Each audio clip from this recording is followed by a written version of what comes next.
जय जय भवानी, जय शिवाजी, जय भवानी, जय शिवाजी।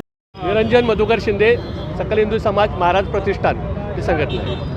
काय नेमकं तुमचा विरोध आहे? ओबीसी कोल्हापूर दाखल झालेले आहेत, ते काय उद्घाटन होतं, तुम्ही विरोध केलेला आहे? उद्घाटनाला विरोध करण्याचं कारण म्हणजे असली पिल्लावळ आपल्या इथं कोल्हापुरात नको आहे। आपण शिवशाहू महाराजांच्या विचारानं चालणारी कोल्हापुरी नगर आहे। इथं बघता तर आई जगदंबेचं इथं स्थान आहे, नवरात्राचा उत्सवाचा काळ आहे आणि अशा भाविक पर्यटक येत असतात आणि त्यांनाही कुठे इजा पोचू नये म्हणून आमचा ह्या विरोध होता त्याला। आणि त्यातून जर त्यांना अशी बेताल वक्तव्य जर परत इथून जर केली तर तसं आम्ही उत्तर देऊ। आत्ता आम्हाला कळालं की बाप आहे अशा त्यांनी घोषणा दिल्या, तर मी सांगू इच्छितो आपल्या चॅनलच्या माध्यमातून अखंड हिंदुस्थानाचा एकच बाप आहे, ते म्हणजे छत्रपती शिवाजी महाराज, बाकी कोणीही बाप नाही।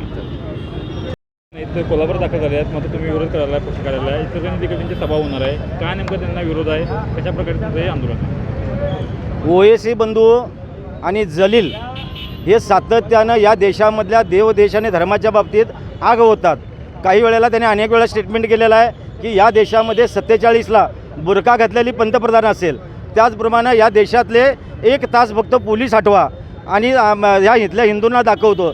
ज्या पद्धतीचं देवदेश आणि धर्माच्या विरुद्ध सातत्यानं स्टेटमेंट करतात म्हणून विरोध आहे। आमचा कुठल्याही समाजाला विरोध नाही आहे, पण त्याच्या विचाराला, त्याच्या वृत्तीला आमचा विरोध आहे। आणि आजही आपल्या चॅनलच्या माध्यमातून समजतंय की बाप आला रे बाप आला।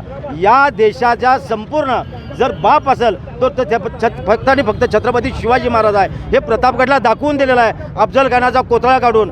जर ज्या मगाशी सुद्धा त्यांनी काही स्टेटमेंट केलेले आहेत की ज्या बिनकामाचे लोक थांबलेले आहेत, आम्ही बिनकामाचंच आहे। जर हिंमत असेल या हिरव्या सापानं या बागल चौकात येऊन दाखवावं, तुला हिसका आमचा दाखवतो। काय विरोध करायला आहे? ओबीसी कोल्हापूर दाखल झालेले आहेत, पत्रकार परिषद घेणार आहेत, सभा देखील इचलकरंजीमध्ये होणार आहे। मोठ्या संख्येनं हा देश हिंदू बहुल म्हणजे हिंदू मोठ्या संख्येनं असणारा हा देश आणि इथं हिंदू विरोधी वक्तव्य करणारा ओबीसी तो कोल्हापुरात येणार असं आम्हाला समजल्यानंतर आम्ही SP साहेबांनी एक निवेदन दिलं की बागल चौकातल्या कार्यालयात आणि इथं नमाज पठणासाठी येऊ देणार नाही।